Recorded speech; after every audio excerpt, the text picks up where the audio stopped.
बात करो अपया बोल भर मुलाकात करो भुलवा कम ढर के बात करो अपया बोल भर मुलाकात करो अरे हम पे भरोसा न धोखा दे हो मारे के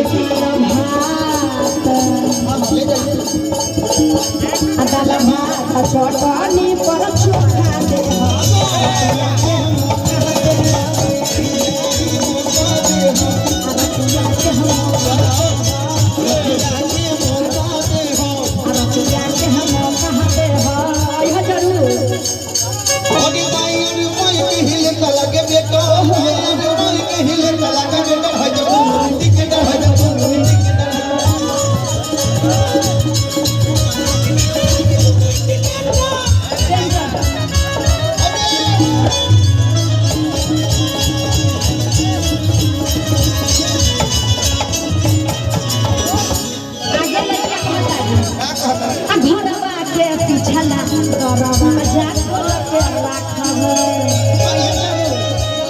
दरवाजा खोल के राखब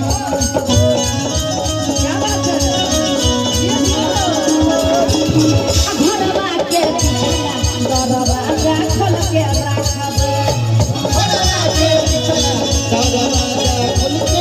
अच्छा जवा तो चढ़ के हम रहिया तो हरता कब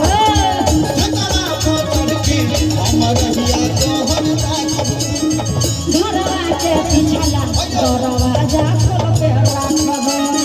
घरवा के पिछला दरवाजा खोल के आ गिफ्ट तोहरा के जानू आया न खाते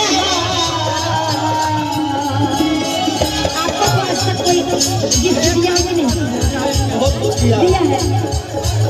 बाप रे बाप बहुत दिया है बोल रही कि बहुत दिया खाली गिफ्ट दिया क्या कुछ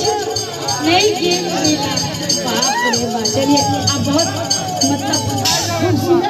खूबसूरत लड़की कोई खूबसूरत लड़का पसंद करता है ना लड़का खूबसूरत का जरूरत नहीं अभी के समय में लड़का के पास ई रहना चाहिए नौकरी रहना चाहिए